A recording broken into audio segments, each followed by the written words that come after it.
അമേരിക്കയുടെയും ഇസ്രായേലിൻ്റെയും വലിയ പോര് കാരണം ഇസ്രായേലിൻ്റെയും അമേരിക്കയുടെയും യുദ്ധഭീതി നിലനിൽക്കുന്നതുകൊണ്ട് തന്നെ ഖത്തർ വലിയൊരു തീരുമാനം പ്രഖ്യാപിച്ചിരിക്കുന്നു. ഈ 7-ാം തീയതി മുതൽ, അഥവാ ജൂൺ 7-ാം തീയതി മുതൽ ഈ ജൂൺ 15 വരെയുള്ള എല്ലാ സർവീസുകളും, വിമാന സർവീസുകളൊക്കെ ഒരു മുൻകരുതലുകൾ എന്ന നിലക്ക് തൽക്കാലത്തേക്ക് റീഡയറക്ഷൻ ചെയ്യുമെന്ന വാർത്തയാണ് വന്നിട്ടുള്ളത്. അതിൽ പ്രധാനമായി അവർ കുറേ കാര്യങ്ങൾ പറയുന്നുണ്ടെങ്കിൽ പോലും ഒരു വസ്തുതാപരമായിട്ടുള്ള കാര്യങ്ങൾ എന്താണെന്നുള്ളത് നോക്കാം. അതിൽ അവർ പറഞ്ഞു വെക്കുന്ന കാര്യം, ഇപ്പം പ്രാദേശികമായിട്ടുള്ള യുദ്ധഭീതി നിലനിൽക്കുന്നതുകൊണ്ട് തന്നെ നോട്ടം, അഥവാ അവർ പ്രത്യേകം ഇതാണല്ലോ, സംവിധാനമാണല്ലോ, അവർ പ്രഖ്യാപിച്ചിരിക്കുന്നു ഖത്തറിലേക്ക് വരുന്ന വിമാന സർവീസുകൾ തൽക്കാലത്തേക്ക്, അഥവാ ഒരാഴ്ച കാലത്തേക്ക് ഈ പ്രാദേശിക യുദ്ധഭീഷണി കാരണം ഈ വഴിതിരിച്ച് വിടാനോ അല്ലെങ്കിൽ റീഡയറക്റ്റ്, അഥവാ ഏതെങ്കിലും ഇങ്ങോട്ട് വന്നിറങ്ങേണ്ട വിമാനത്തെ മറ്റെവിടെയെങ്കിലും കൊണ്ടുപോയി ഇറക്കാനോ സാധ്യതയുണ്ട്. അതുകൊണ്ട് യാത്രക്കാർ ശ്രദ്ധിക്കണം എന്ന് പറഞ്ഞിട്ടുള്ള ഒരു പ്രഖ്യാപനവും കാര്യങ്ങളൊക്കെ വരുന്നുണ്ട്. അപ്പോൾ ഇതിൽ നിന്ന് എന്ത് മനസ്സിലായി എന്ന് ചോദിച്ചാൽ, മൊത്തം ഈ കാര്യങ്ങൾ ആകെ അലങ്കോലപ്പെടാനുള്ള സാധ്യതകളൊക്കെ ഇൻ്റർനാഷണൽ ലെവലിൽ കാര്യങ്ങളൊക്കെ മനസ്സിലാക്കുന്ന സ്ഥിതിക്ക് നമുക്ക് തോന്നിപ്പോകുന്നുണ്ട്.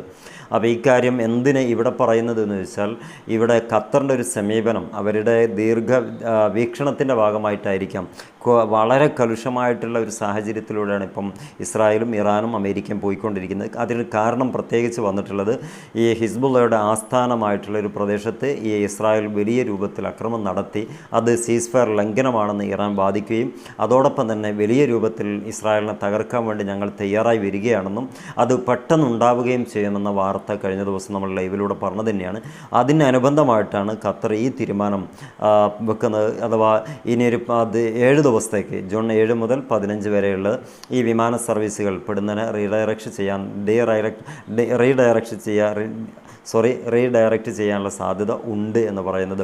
അപ്പോൾ ഈ കാര്യങ്ങളൊക്കെ നമുക്ക് ഓർമ്മയിൽ വെക്കുക. എന്തും എപ്പോഴും സംഭവിക്കാനുള്ള സാധ്യത ഉണ്ട്. ഇതിൻ്റെ വാർത്താ സോഴ്സ് എവിടെയാണെന്ന് വെച്ചാൽ ഇറാൻ ടെലിവിഷനാണ്. മാത്രമല്ല ഇതിൻ്റെ വിഷയം ഖത്തറിൻ്റെ ഭാഗത്തുനിന്നും ഈ 1-2 ചാനലിൽ നമ്മൾ കാണാൻ പറ്റിയിട്ടുണ്ട്. അപ്പോൾ ഇനി എന്താകും, എങ്ങനെയാക്കും, ഇനി ഇത് തിരുത്തപ്പെടുമോ അല്ല മണിക്കൂറുകൾക്ക് ശേഷം ഖത്തർ തന്നെ തിരിച്ചു പറയുമോ എന്നതൊക്കെ കാത്തിരുന്ന് കാണാനേ കഴിയുള്ളൂ. ഈ വിഷയങ്ങൾ കൂടുതൽ പഠിക്കുമ്പോൾ നമുക്ക് വ്യക്തമാകുന്നൊരു മറ്റൊരു പ്രധാനപ്പെട്ട ഒരു കാര്യം കൂടിയുണ്ട്. ഹിസ്ബുള്ള അടങ്ങിയിരിക്കാൻ വേണ്ടി പോകുന്നില്ല.